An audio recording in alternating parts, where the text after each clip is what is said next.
ઉત્સર્જનની ક્રિયા જોવા મળે. દરેક પ્રાણીમાં ઉત્સર્જનની ક્રિયા જોવા મળે છે. આપણે મનુષ્યની અને મનુષ્યની વાત કરીએ તો આપણે શ્વાસ લઈએ છીએ.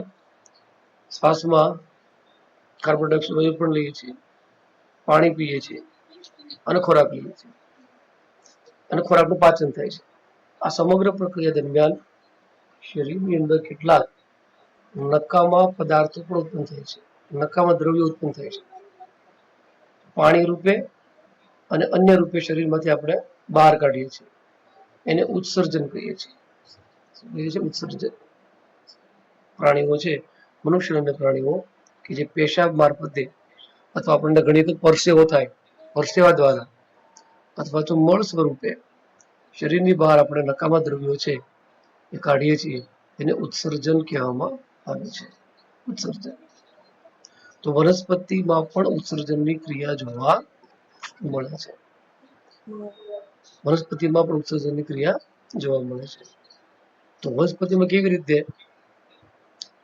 તો કે જુઓ, વનસ્પતિ પ્રાણી જેમ કોઈ ઉત્સર્ગ અંગો કે તંત્ર ધરાવતું નથી. આપણે ઉત્સર્જન ના અંગો હોય છે અને આખું તંત્ર, ઉત્સર્જન આખું તંત્ર, એક વ્યવસ્થા આપણા શરીરમાં છે. ઉત્સર્જનની આખી વ્યવસ્થા છે. વનસ્પતિમાં આવું જોવા મળતું નથી, પણ ઉત્સર્જન જોવા મળે. જે રીતે આપણે ખોરાક લઈએ છીએ અને ખોરાકની સાથે નકામા દ્રવ્યો ખોરાકનું પાચન થાય દરમિયાન ઉત્પન્ન થાય છે, પાણી પીએ છીએ, શ્વાસ લઈએ છીએ. તો વનસ્પતિ જ્યારે પ્રકાશ સંશ્લેષણની ક્રિયા કરે ત્યારે પણ નકામી નિપજ તરીકે ઉદ્ભવતો O2 વાતાવરણમાં સીધો મુક્ત થાય છે. એટલે ઓક્સિજન આપણા માટે પ્રાણવાયુ છે. શું છે આપણા માટે? પ્રાણવાયુ છે. બરાબર, ઉપયોગી છે. પણ વનસ્પતિ માટે કેવો છે? બિન જરૂરી. વનસ્પતિ માટે બિનજરૂરી છે, જેને આપણે નકામું દ્રવ્ય કહી શકીએ. નકામું દ્રવ્ય એટલે બહાર છોડી દે છે. આપણા માટે કામનું છે, આપણે લઈ લઈએ છીએ. આપણા માટે કાર્બન ડાયોક્સાઇડ નકામું દ્રવ્ય છે. તો પહેલી વાત આવી, જે રીતે આપણે ઉચ્છ્વાસમાં કાર્બન ડાયોક્સાઇડ બહાર કાઢીએ છીએ, વનસ્પતિ ઉચ્છ્વાસમાં ઓક્સિજન વાયુ મુક્ત કરે છે.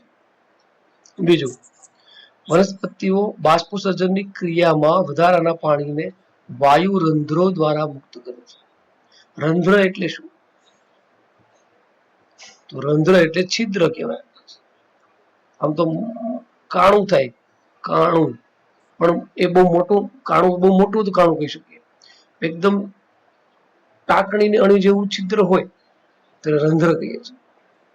આપણા શરીરમાં પણ રંધ્ર છે, ચામડીમાં, અને જેના દ્વારા પરસેવો શરીરની બહાર નીકળે છે. જેના જેના આપણે ચામડી પર ઉપર, હાથ ઉપર, પગ ઉપર, શરીર પર વાળ હોય છે, એ રંધ્ર છે બધા. એવી રીતે વનસ્પતિનું પાંદડું હોય છે. પાંદડુમાં વાયુ રંધ્રો હોય છે. એટલે કે પર્ણ દ્વારા વનસ્પતિ શું કરે છે? શ્વાસ લે છે, એટલે વાયુરંધ્ર.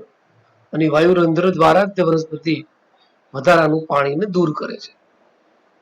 એને કહેવાય બાષ્પોત્સર્જન. બાષ્પોત્સર્જન. બાષ્પ એટલે વરાળ. બાષ્પ એટલે શું? વરાળ.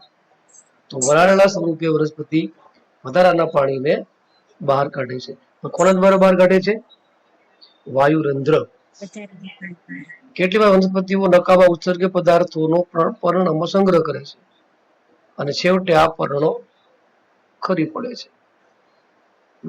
પર્ણમાં ભેગું કરે છે, પર્ણ ખરી પડે છે. જ્યારે કેટલીક વનસ્પતિ છે એ નકામા સ્ફટિકો, રેઝિન અને ગુંદર જૂની જલવાહક પેશીમાં સંગ્રહ કરે છે. આ ગુંદર છે, પછી રાળ જોવા મળે છે, સ્ફટિક જોવા મળે છે વનસ્પતિમાં. એ વનસ્પતિ માટે નકામા પદાર્થો છે. વનસ્પતિ 4 રીતે પોતાના નકામા પદાર્થો એટલે ઉત્સર્ગ દ્રવ્યો છે એને બહાર કાઢે છે. કયા 4? પ્રકાશ સંશ્લેષણની ક્રિયા દરમિયાન ઓક્સિજન વાયુ મુક્ત કરે છે. બાષ્પોત્સર્જનની ક્રિયા દ્વારા વાયુરંધ્ર દ્વારા વધારાના પાણીને મુક્ત કરે છે. કેટલીક વનસ્પતિ નકામા ઉત્સર્ગ દ્રવ્યોનો પર્ણોમાં સંગ્રહ કરે છે અને પર્ણ ખરી પડે છે. અને આ છે ગુંદર, રાળ, સ્ફટિક, જૂની જળવાહક પેશીમાં સંગ્રહ કરે છે. તો આ રીતે વનસ્પતિ છે એ નકામા ઉત્સર્ગ દ્રવ્યો છે એનું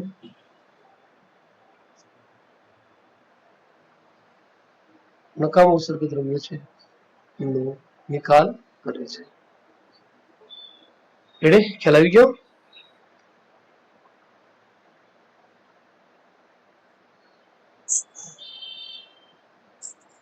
આગળ વધીએ. લસિકા એટલે શું? લસિકાના કાર્ય. એની પહેલા આપણે એક આકૃતિ જોઈ લઈએ, જે છે મનુષ્યની ઉત્સર્જન તંત્રની આકૃતિ. આ 2 માર્કનો પ્રશ્ન હતો અને એમાં A, B, C અને D ના નામ બતાવવાના છે. બરાબર? મનુષ્યનું ઉત્સર્જન તંત્ર છે. મનુષ્યની અંદર મનુષ્યના પેટના પોલાણમાં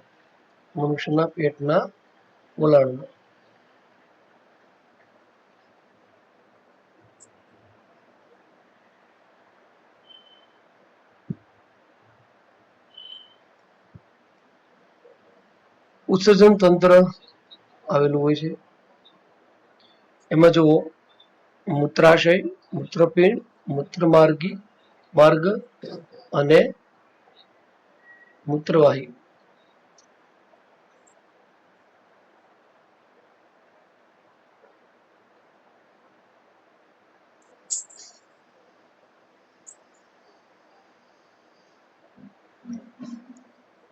તો ઉપર જે આપણને કાજુના આકારનું જે દેખાય છે અથવા તો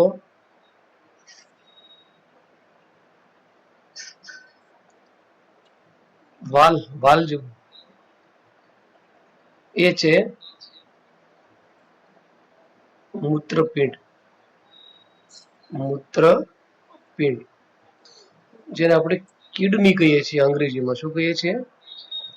અંગ્રેજીમાં કિડની કહીએ છીએ. બંને બાજુ હોય છે, ડાબી અને જમણી બાજુ. ત્યાર પછી બી આપ્યું છે. બી છે મૂત્રવાહિની. બંને બાજુ એ પણ હોય છે, જે નળી જેવી હોય છે, પતલી નળી જેવી હોય છે, મૂત્રવાહિની. મૂત્રપિંડની અંદર શુદ્ધિકરણ થાય અને જે નકામા દ્રવ્યો હોય એ મૂત્રવાહિની દ્વારા અહીં છે મૂત્રાશય, જેની અંદર મૂત્ર છે એકઠું થાય છે અને છેલ્લે મૂત્ર માર્ગ દ્વારા આપણે શું કરીએ છીએ? શરીરની બહાર એમને છોડીએ છીએ. મૂત્રપિંડ, મૂત્રવાહિની, મૂત્રાશય, મૂત્રમાર્ગ.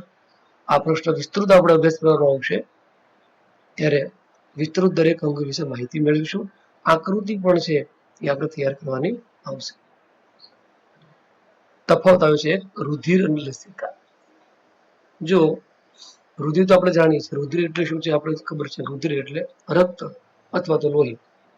આખા શરીરની અંદર રુધિર ફરે છે અને રુધિર ફરે છે એટલે રુધિર શું કરે છે કે શરીરની અંદર કોષ આવેલા હોય છે, બધા કોષો, અને કોષોને જે જરૂર છે પાવરની, શક્તિની, એ રુધિર પૂરું પાડે છે. રુધિર પેદા કરે છે શરીરની અંદર. પણ બીજું એક પ્રવાહી છે, જે પ્રવાહી છે લસિકા એનું નામ છે. લસિકા, જે શરીરની અંદર બધા આપણા કોષો હોય છે. આવા બધા કોષો હોય છે ચામડીના, બરાબર? તો આ કોષોની વચ્ચે જે જગ્યા હોય ઘણી વખત, તો આ જગ્યાની વચ્ચે જે પ્રવાહી જોવા મળે, અહીંયા જગ્યા દેખાય છે આપણને, અહીંયા જગ્યા દેખાય છે, આ જગ્યા છે. તો કોષોની વચ્ચે જે જગ્યા છે એ જગ્યામાં પ્રવાહી હોય છે. એ પ્રવાહી છે લસિકા. કેવું છે? લસિકા. રુધિર તો આપણે જાણીએ છીએ કે લાલ રંગનું છે, જીવંત પ્રવાહી સંયોજક છે. જીવંત પ્રવાહી સંયોજક છે. રુધિર જીવંત છે કારણ કે ફરતું રહે છે, હે ને? રુધિર જીવંત પ્રવાહી સંયોજક પેશી છે. કેવી પેશી છે? સંયોજક પેશી. લસિકાનો કોઈ રંગ નથી. એટલે રંગવિહીન છે, પેશી જળ છે. રંગવિહીન પેશી જળ છે. રુધિર અંદર શું હોય છે? પ્રવાહી રુધિર રસ અને મુક્ત રુધિર કોષો હોય છે. પ્રવાહી રુધિર રસ હોય છે અને એમાં રુધિર કોષો તરતા હોય છે. લોહીની અંદર રુધિર રસ હોય છે, રુધિર કોષો હોય છે. જ્યારે અહીં છે, અહીં પણ રુધિર રસ છે. રુધિર રસ, પ્રોટીન અને રક્તકણો સિવાયના રુધિર કોષો હોય છે. એટલે કે રુધિર રસ નથી, જે રુધિરમાં છે નથી. રુધિર રસ, પ્રોટીન અને રક્તકણો એના વગરના રુધિર કોષો છે. રુધિર રસ, પ્રોટીન અને રક્તકણો સિવાયના રુધિર કોષો છે. તે હૃદય ને રુધિર વાહિનીઓમાં વહન પામે છે. હૃદયથી શરીરના અંગો સુધી એટલે રુધિર વાહિનીઓમાં વહન પામે છે. રુધિર વાહિની એટલે શું? રુધિરનું વહન કરતી નળીઓ. જ્યારે લસિકા છે તે આંતરકોષીય સ્થાનો એટલે કોષો વચ્ચેની જગ્યા. લસિકા વાહિકાઓ, લસિકા વાહિનીઓ, જો બે વસ્તુ જોઈએ, વાહિકાઓ અને વાહિનીઓ વહન પામે છે. ક્યાં હોય છે? આંતરકોષો એટલે કે કોષો વચ્ચેની જગ્યામાં. તે કોષો વચ્ચેની જગ્યામાં હોય છે, રુધિર વાહિકાઓમાં હોય છે અને રુધિર વાહિનીઓમાં હોય છે. તો રુધિર કેવું છે? કેવા રંગનું છે? લાલ રંગનું.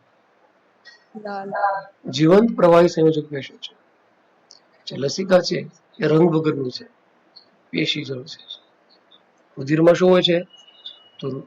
તો તેમાં પ્રવાહી રુધિર રસ અને મુક્ત રુધિર કોષો હોય છે. જ્યારે લસિકામાં રુધિર રસ, પ્રોટીન અને રક્તકણો સિવાયના રુધિર કોષો હોય છે. રુધિર છે તે હૃદય અને રુધિર વાહિનીઓ જોડે છે. હૃદય અને રુધિર વાહિનીઓમાં વહન પામે છે. જ્યારે એ આંતરકોષીય સ્થાનો લસિકા વાહિકાઓ અને લસિકા વાહિનીઓમાં વહન પામે છે. આગળ વધીએ.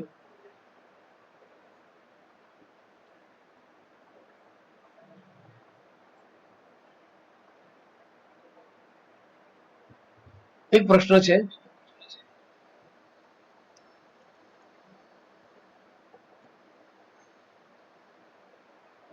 પોષણના આધારિત સજીવોના પ્રકાર. હમણાં જે વાત કરી આપણે, બે પ્રકાર છે. કયા કયા છે? સ્વયંપોષી અને વિષમપોષી. સ્વયંપોષી એટલે કોણ? વનસ્પતિ, લીલ અને બીજું કોણ હતું? બેક્ટેરિયા. આ સજીવો શું કરશે? સરળ દ્રવ્યો, પાણી એટલે કે H2O અને કાર્બન ડાયોક્સાઇડ CO2 અકાર્બનિક સ્વરૂપે પ્રાપ્ત કરે છે. બધી જ વનસ્પતિઓ, લીલ અને કેટલાક જીવાણુઓ. વિષમપોષી જે ખોરાક માટે વનસ્પતિ અને અન્ય સજીવો પર આધાર રાખે છે. જટિલ પદાર્થો ખોરાક રૂપે મેળવી સરળ પદાર્થોમાં વિઘટન કરે છે. આ માટે જૈવ ઉત્સેચકોનો ઉપયોગ કરે છે. જટિલ પદાર્થોનો ખોરાક રૂપે મેળવે છે. આપણે બધા જે ખોરાક લઈએ છીએ એ કેવો પદાર્થ? જટિલ છે. પછી રોટલી હોય, રોટલો હોય, પછી ખીચડી હોય, કે પછી કેરી ખાઈ, કે ચીકુ ખાઈ, કે પછી પપૈયું. આ જટિલ પદાર્થ કહેવાય. પછી એને પાચન થાય અને એનું શું બને? રક્ત બને, લોહી બને. તો એને સરળ પદાર્થ કહેવાય. એ સરળ પદાર્થ. જટિલ પદાર્થ ખોરાક મેળવીએ અને એનું સરળ પદાર્થોમાં વિઘટન થાય છે. આ માટે જૈવ ઉત્સેચકોનો ઉપયોગ કરે છે. વિષમ પ્રાણીઓ પોતાનું અસ્તિત્વ કાયમ રાખવા માટે પ્રત્યક્ષ કે પરોક્ષ સ્વયંપોષી પર આધાર છે. આપણે બધા વિષમપોષી છીએ. જીવન જીવવા માટે કોના પર આધાર રાખીએ છીએ? સ્વયંપોષી ઉપર. યા તો આપણે સીધો ઉપયોગ કરીએ છીએ, યા તો પછી આડકતરી ઉપયોગ. ફળ સીધા ખાઈએ છીએ, કાકડી ટમેટો સીધું ખાઈએ છીએ, પણ અનાજ છે એને આપણે દળવામાં આવે, દળીને પછી એમાંથી વિવિધ વસ્તુ બનાવવામાં આવે અને ખોરાકનો ઉપયોગ કરીએ છીએ. તો પ્રત્યક્ષ કે પરોક્ષ બધા જ પ્રાણીઓ અને ફૂગ વિષમપોષી છે. બધા પ્રાણીઓ અને ફૂગ કેવા છે? વિષમપોષી, જે ખોરાક માટે બીજા પર આધાર રાખે છે.